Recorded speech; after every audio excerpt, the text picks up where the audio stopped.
पता है बचपन में मैं हमेशा क्या चाहती थी? जब मैं अपनी गाड़ी दीवार से टकरा दूं तो वो फौरन वापस चल कर आ जाए और इसे कुछ भी ना हो। लेकिन असल गाड़ियां बिल्कुल मुख्तलिफ होती हैं। असल गाड़ियां इतनी नाजुक होती हैं कि अगर आप थोड़ी सी रफ्तार पर भी जाकर इस नो पार्किंग बोर्ड से टकरा जाएं तो वो बहुत आसानी से डेंट हो जाती हैं, खराब हो जाती हैं और पता नहीं क्या क्या हो जाता है। तो मैं सोचती थी कि असल गाड़ियों को इतने मजबूत मवाद से क्यों नहीं बनाया जाता ताकि ऐसा कुछ ना हो। सोचे जरा। पता चला ये एक सोचा समझा फैसला है। हम जानबूझकर गाड़ियों को इस तरह बनाते हैं कि वो आसानी से कुचल जाएं, आसानी से खराब हो जाएं। आप पूछेंगे क्यों? क्योंकि इससे अंदर बैठे लोगों के लिए चीजें वाकई ज्यादा महफूज हो जाती हैं। लेकिन कैसे? ये अंदर बैठे लोगों के लिए कैसे ज्यादा महफूज हो जाता है? इस सवाल का एक तरीका यह है कि हम एक नई क्वांटिटी मुतारिफ करवाएं जिसे इम्पल्स कहते हैं।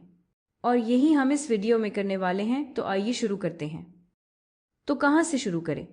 हम न्यूटन के दूसरे लॉ से शुरू करेंगे जो हमारी फिजिक्स की बुनियाद है। ठीक है, तो न्यूटन के दूसरे लॉ को लिखा जाता है जैसा कि हमने पिछली वीडियो में देखा था।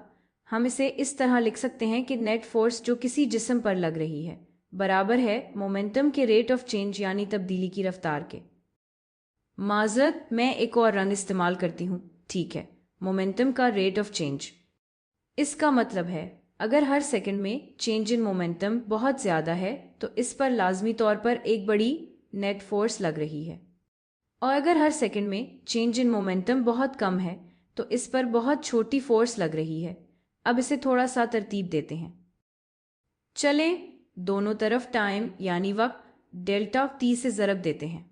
तो अगर आप ऐसा करें तो अब हमें मिलेगा नेट फोर्स ज़रब वो टाइम जिसमें वो फोर्स लग रही है बराबर है चेंज इन मोमेंटम के।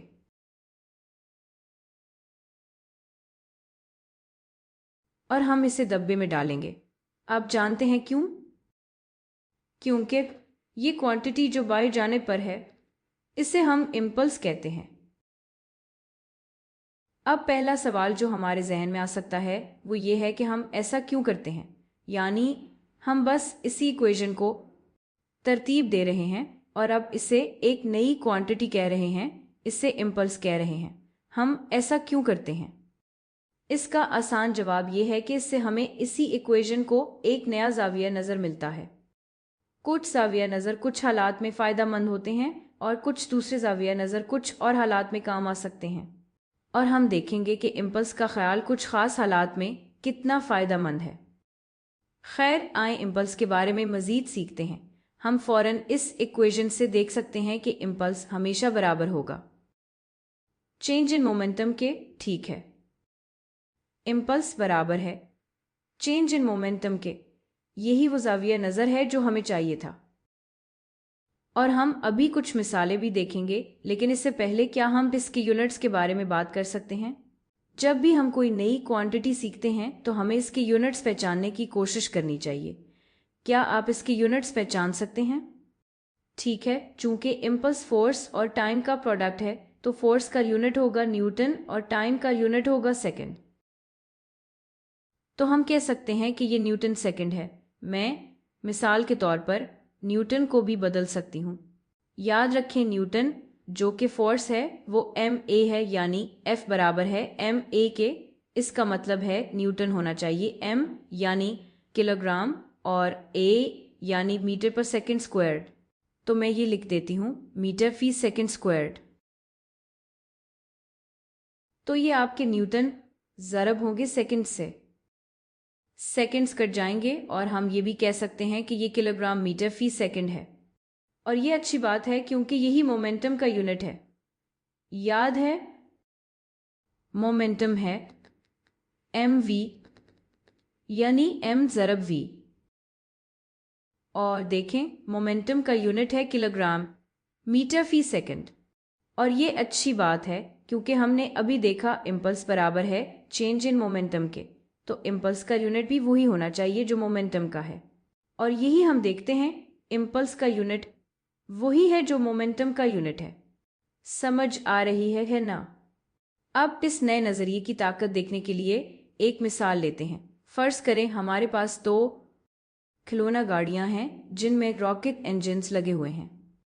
पहली गाड़ी में एक बहुत बड़ा रॉकेट इंजन लगा है और दूसरी में एक बहुत छोटा रॉकेट इंजन।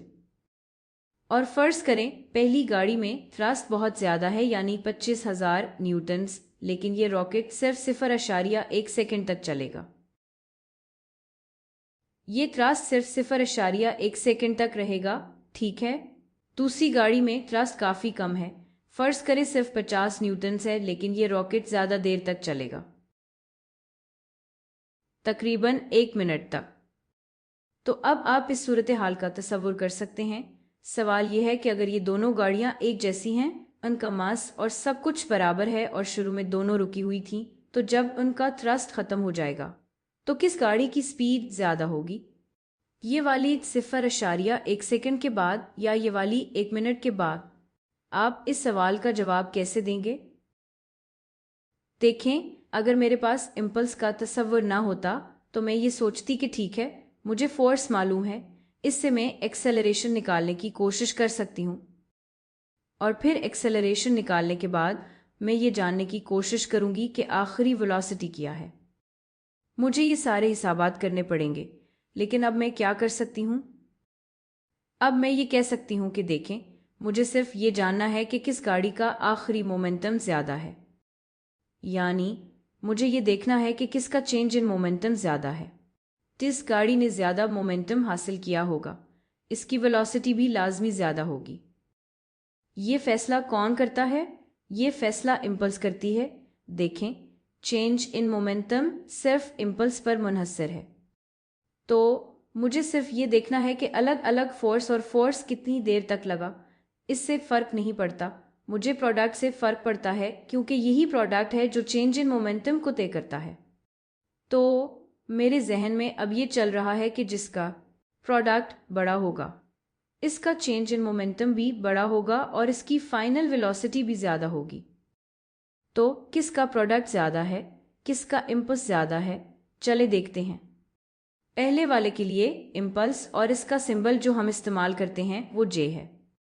इस नुक्ते पर मुझसे मत पूछें कि इम्पल्स के लिए जे क्यों इस्तेमाल करते हैं, लेकिन यही इस्तेमाल होता है। लेकिन यहाँ इम्पल्स क्या है? ये फोर्स को इस वक्त के साथ ज़रब देना है जिसमें वो फोर्स लगती है, तो ये फोर्स 25,000 न्यूटन है। इसे 0.1 से ज़रब दें तो ये 1.5 डेसिमल जगह बदल लेगा, यानी 2500 न्यूटन सेकंड। यही इम्पल्स है। और जाहिर है इम्पल्स एक वेक्टर क्वांटिटी है, यानी इसकी सिमत अहम है, और चूंकि फोर्स दाईं तरफ है, थ्रस्ट भी दाईं तरफ है, तो इम्पल्स भी दाईं तरफ होगी। इसका मतलब है कि इसका मोमेंटम दाईं तरफ तब्दील होगा, ये दाईं तरफ मोमेंटम हासिल करेगा, और ये बात समझ में आती है। और यहाँ इम्पल्स क्या है? तो यहाँ इम्पल्स होगी वही चीज़, फोर्स को टाइम से ज़रब देना। अब अगर मैं टाइम के लिए सेकंड्स इस्तेमाल करूं तो यहाँ सेकंड इस्तेमाल करना चाहिए, तो 60 सेकंड्स, तो 50 ज़रब 60 यानी 3000। ये 3000 न्यूटन सेकंड है। देखें, ये इसकी इम्पल्स ज़्यादा है, तो अब मैं फ़ौरन कह सकती हूँ आहा, इसलिए इसका चेंज इन मोमेंटम भी ज़्यादा होगा। तो इसलिए ये गाड़ी आखिर में दूसरी गाड़ी के मुकाबले में ज़्यादा तेज़ होगी। है ना ये कमाल की बात? मैं ये सब अपने जहन में कर सकती थी, बगैर ज़्यादा कैलकुलेशंस किए मैं इस सवाल का जवाब दे सकती थी। तो याद रखें, चेंज इन मोमेंटम का कौन फैसला करता है? सिर्फ फोर्स नहीं, सिर्फ टाइम नहीं, बल्कि प्रोडक्ट फैसला करता है। तो जब भी आप ये सोचना चाहें कि मोमेंटम कितना तब्दील हुआ है, बस आपने ये देखना है कि वो प्रोडक्ट कितना है। प्रोडक्ट कितना है? इम्पल्स कितनी है? अच्छा, एक और मिसाल, एक और सवाल। आप एक ही हाइट से 2 अंडे गिरा रहे हैं, एक बहुत सख्त चट्टान पर और दूसरा बहुत नरम तकिए पर। हमें पता है जो अंडा चट्टान पर गिरेगा वो टूट जाएगा, लेकिन जो नरम तकिए पर गिरेगा वो शायद न टूटे। क्यों? हम ये सोच सकते हैं कि शायद इसलिए कि वो नरम है। देखें, अगर आपके पास नरम चीज़ें हों, गधे हों, तो यहाँ फोर्सेस कम होंगी यहाँ के मुकाबले में। लेकिन क्यों? ज़रा सोचें क्यों? अब हम इस सवाल का जवाब इम्पल्स के ख्याल से दे सकते हैं। ज़रा सोचें, क्योंकि दोनों को एक ही ऊंचाई से गिराया गया था, तो जैसे ही वो नीचे पहुंचे, जैसे ही ये अंडे आप जानते हैं चट्टान या तकिए के करीब पहुंचे, इनकी वेलोसिटी एक जैसी थी क्योंकि दोनों को एक ही ऊंचाई से गिराया गया था, इसलिए वेलोसिटी भी एक जैसी थी। ठीक है, इसका मतलब है कि इनका मोमेंटम भी एक जैसा था। शुरू का मोमेंटम बिल्कुल एक जैसा था जैसे ही वो नीचे पहुंचे। अब नीचे पहुंचने के बाद क्या होता है? क्या मोमेंटम दोबारा एक जैसा हो जाएगा? क्योंकि मोमेंटम सिफर हो जाएगा, वो रुक जाएंगे। यकीनन वो अंडा टूट जाएगा, लेकिन मोमेंटम सिफर हो जाएगा। इसका मतलब है कि शुरू का मोमेंटम एक जैसा है और आखिरी मोमेंटम भी एक जैसा है, तो उनका चेंज इन मोमेंटम भी एक जैसा है, यानी चेंज इन मोमेंटम एक जैसा है। दोनों अंडों को जो इम्पल्स मिली वो बिल्कुल एक जैसी है। दिलचस्प बात है। तो यहाँ इम्पल्स बिल्कुल वही है जो यहाँ इम्पल्स है, और मैं यहाँ इम्पल्स की बात कर रही हूँ इस नुक्ते पर, यानी पॉइंट ऑफ इम्पैक्ट पर। ठीक है, इम्पल्स बिल्कुल एक जैसी है, लेकिन यहाँ और यहाँ इम्पल्स में एक फ़र्क है। फ़र्क ये है कि जब आप तकिए पर गिरते हैं तो चूंकि तकिया नरम है, ये थोड़ा सा दब जाता है। ये शक्ल बदल सकता है। क्योंकि ये शक्ल बदल सकता है, अंडा थोड़ा सा अंदर भी जा सकता है। वहाँ अंडा थोड़ा सा और सफ़र कर सकता है, यानी इसे रुकने में ज़्यादा टाइम लगता है। यानी चूंकि वो नरम है, इस टाइम में जिसमें मोमेंटम तब्दील हुआ वो ज़्यादा था। इस अंडे को रुकने में यहाँ के मुकाबले में ज़्यादा टाइम लगा। चट्टान बिल्कुल नरम नहीं है, ये बहुत सख्त है, यानी ये शक्ल नहीं बदलती। ये अंडे को अंदर जाने नहीं देती। ये शक्ल नहीं बदलती, इसलिए अंडा तकरीबन फौरन रुक जाता है। यानी इस टाइम में जिसमें इम्पल्स ने काम किया, फोर्स ने काम किया, वो बहुत कम था। अब ज़रा इस बारे में सोचें। हमें पता है इम्पल्स एक जैसी होनी चाहिए, इसका मतलब है फोर्स और टाइम का प्रोडक्ट भी एक जैसा होना चाहिए। इसका मतलब ये है कि अगर टाइम ज़्यादा हो तो फोर्स कम हो जाएगी, अगर टाइम कम हो तो फोर्स ज़्यादा हो जाएगी। तो यहाँ देखें, क्योंकि टाइम ज़्यादा है, इसलिए यहाँ जो फोर्स यानी नेट फोर्स लग रही है वो बहुत कम होगी। लेकिन चूंकि यहाँ टाइम बहुत कम है, इसलिए यहाँ जो नेट फोर्स लग रही है वो बहुत ज़्यादा होगी, और बस यही बात है।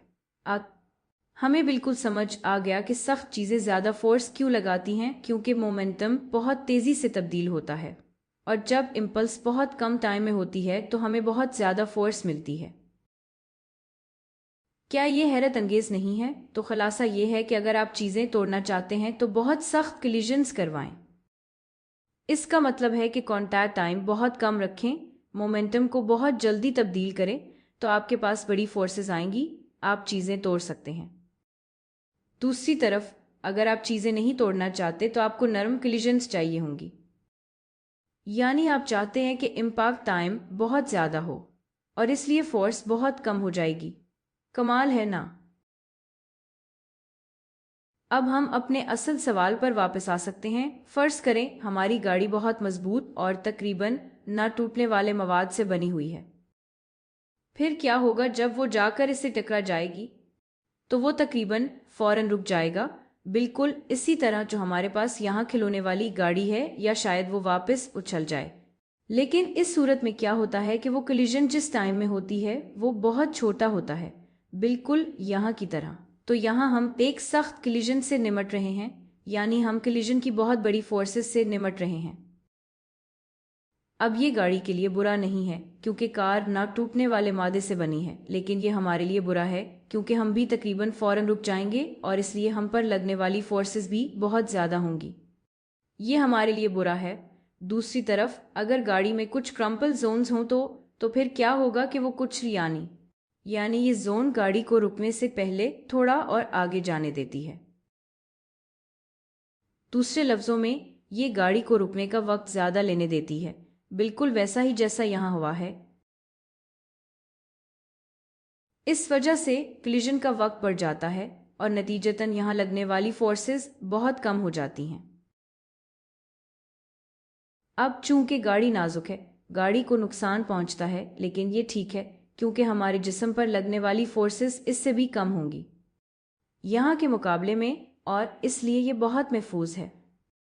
और आप अब देख सकते हैं कि एयरबैग्स हमारे जिस्म के रुकने का वक्त और बढ़ा देते हैं, इस दौरानिए को और बढ़ा देते हैं, और इस तरह हमारे जिस्म पर लगने वाली नेट फोर्स और भी कम हो जाती है।